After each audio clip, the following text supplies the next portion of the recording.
Assalamualaikum warahmatullahi wabarakatuh. Selamat sore teman-teman pecinta otomotif. Saya sambil nyetir pulang, saya mau cerita-cerita dikit nih terkait kejadian yang baru terjadi pada mobil saya ini. Jadi kalau lihat video-video sebelumnya, mobil saya dibeli kan sekitar Oktober ya 2025. Waktu itu usianya udah 10 tahun. Dan saya udah pakai sampai hari ini, sekarang tanggal 9 Juni nih. Berarti udah kurang lebih sekitar 7 bulan.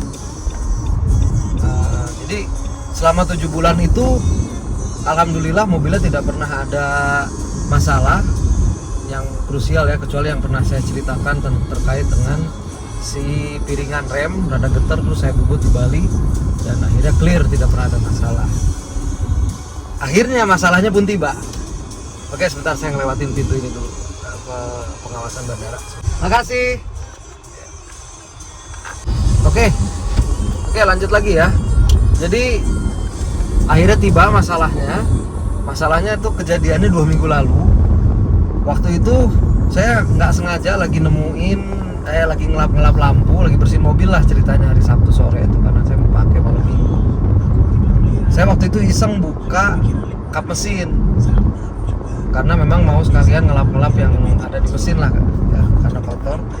Terus saya agak ngehnya itu ngelihat di radiator, tangki radiator yang putih itu, kok airnya ngurangin gitu. Ternyata airnya ngurangin tuh gara-gara ada campur oli.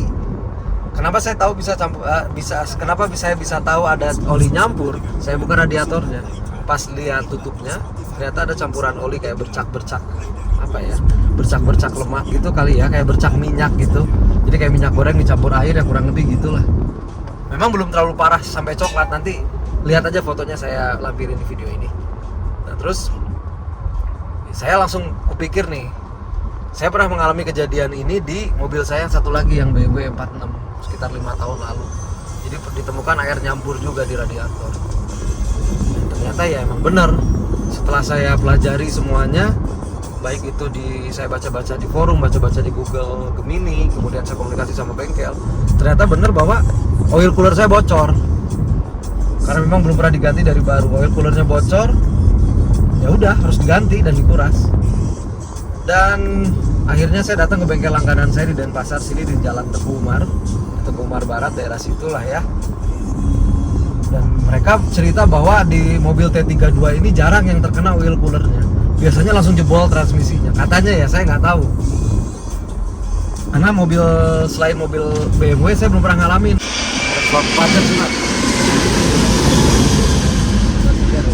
Lanjut lagi. Kemudian sampai mana tadi?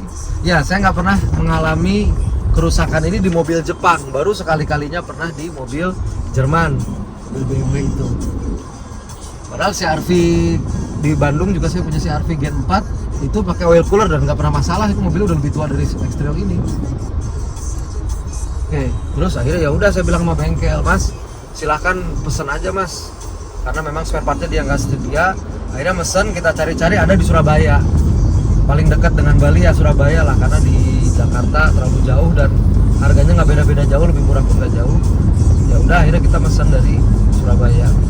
Harganya saya pakai yang OM, nggak yang asli. Kalau saya lihat di Tokopedia, di toko ijo ya, itu harga aslinya tuh sekitar 4 juta 5 juta satu oil cooler tuh. Bisa dicari aja lah oil cooler transmisi X-Trail T32.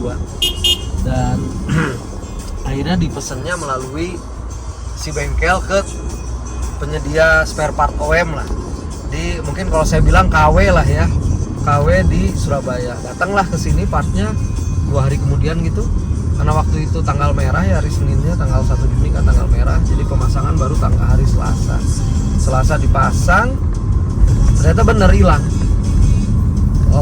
Olinya nggak nyampur lagi, jadi si olinya ya udah bersih aja. Berarti confirm bahwa oli nyampur itu karena ada kebocoran di oil cooler.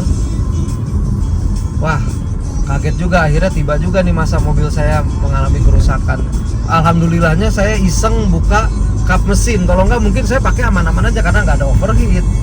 terus temperatur normal, nggak kerasa gimana-gimana, transmisinya juga aman-aman aja. Tapi kalau dibiarin kayak gitu, itu cuma dua kemungkinannya: mobil overheat, melenting dan radiatornya pecah, atau transmisinya jebol. Karena nanti lama-lama ketika bocornya makin besar, si airnya itu akan balik masuk ke transmisi. Wah, itu udah gawat. Kayak gitu ceritanya. Bengkelnya lumayan sih, walaupun ada beberapa perbaikan yang harus dilakukan lagi setelah itu, kayak cek radiator, kemudian pasang selangnya harus lebih rapat dan segala macam. Tapi so far sampai hari ini sih oke sih. Ya, jadi saya mau sharing aja pengalaman cerita saya yang terjadi di T32 ini. Oke, saya share biayanya karena ini sharing knowledge ya. Total saya kurang lebih habis sekitar 4 juta dengan ganti oli mesin, karena memang kebetulan bulan Juni ini adalah jadwal ganti saya oli mesin. Jadi terlepas dari oli mesin 700.000 ya, berarti itu harga perbaikan oil cooler transmisi itu sekitar 3,3 juta. 1,8-nya adalah harga spare partnya sendiri, berikut ongkos kirim dari Surabaya.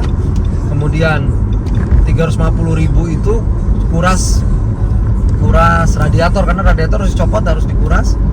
Dan 300.000 sisanya kalau nggak salah itu untuk coolant radiatornya. Saya pakai merek Hitachi coolant radiator yang ada glycol 30% itu.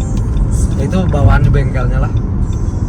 Jadi kurang lebih segitu, sekitar 3,3 juta habisnya. Saya lupa detailnya. Tambah 700.000 jadi 4 juta untuk sekaligus ganti oli mesin. Jadi mungkin teman-teman yang sudah mengalami bisa kasih tambahan di komen, atau teman-teman yang belum mengalami, saya sarankan untuk mobil khususnya Nissan X-Trail T32 yang udah 10 tahunan usianya, rajin-rajin ngecek di radiator.